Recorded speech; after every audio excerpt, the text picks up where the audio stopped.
915 kilometre দক্ষিণ পশ্চিমে অবস্থান করছিল। নিম্নচাপ কেন্দ্রের 48 কিলোমিটারের মধ্যে বাতাসের সর্বোচ্চ গতিবেগ ঘন্টায় 50 কিলোমিটার, যা দমকা বা ঝোড়ো হাওয়ার আকারে 60 কিলোমিটার পর্যন্ত বৃদ্ধি পাচ্ছে। সাগর উত্তাল রয়েছে।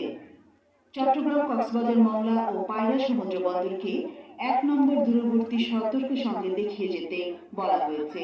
আবারও বলছি, চট্টগ্রাম, কক্সবাজার, মংলা ও পায়রা সমুদ্র বন্দরকে 1 নম্বর দূরবর্তী সতর্ক সংকেত দেখিয়ে যেতে বলা হয়েছে। আবহাওয়ার বিশেষ বিজ্ঞপ্তি শেষ হলো।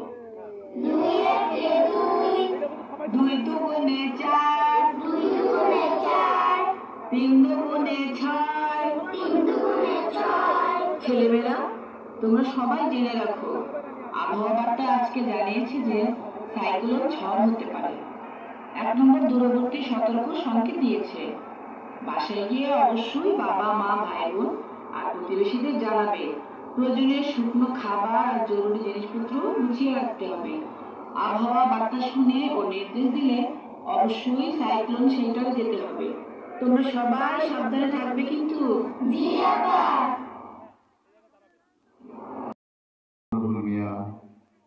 আচ্ছা বশির ভাই, একটা পতাকা উত্তোলনের অর্থটা কি? আমি সিপিপি স্বেচ্ছাসেবকদের প্রশিক্ষণে পতাকা উত্তোলনের অর্থ জেনেছি এবং গ্রামের প্রত্যেক বাড়ি গিয়ে পতাকা উত্তোলনের অর্থ বুঝাইছি। আমি তো বাড়ি ছিলাম না। আরে ঠিক আছে, তয় তোমারে পতাকা উত্তোলনের অর্থ বুঝাইয়া বলি। একটা পতাকা ওঠানোর মানে সমুদ্রে নিম্নচাপ সৃষ্টি হয়েছে, লোকজনকে সতর্ক থাকতে হবে এবং নিয়মিত রেডিও টিভিতে আবহাওয়ার বিশেষ সংবাদ শুনতে হবে।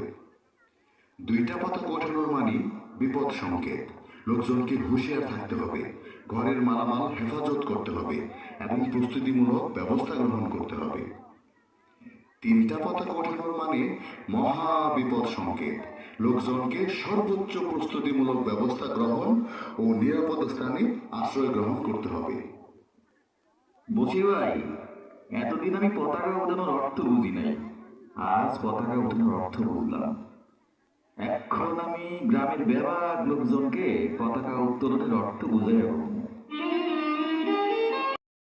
সৃষ্ট নিম্নচাপটি কিছুটা উত্তর দিকে সরে এসে আজ সকাল 9টায় ঘূর্ণিঝড়ের রূপে চট্টগ্রাম সমুদ্র বন্দর থেকে 580 কিলোমিটার দক্ষিণ পশ্চিমে অবস্থান করছিল। ঘূর্ণিঝড় কেন্দ্রের 40 কিলোমিটারের মধ্যে বাতাসের সর্বোচ্চ গতিবেগ ঘন্টায় 60 কিলোমিটার এবং দমকা হাওয়া আকারে ঘন্টায় 70 কিলোমিটার পর্যন্ত বৃদ্ধি পাচ্ছে। সমুদ্র বন্দর চট্টগ্রাম ও কক্সবাজারকে 5 নম্বর বিপদ সংকেত দেখাতে বলা হয়েছে।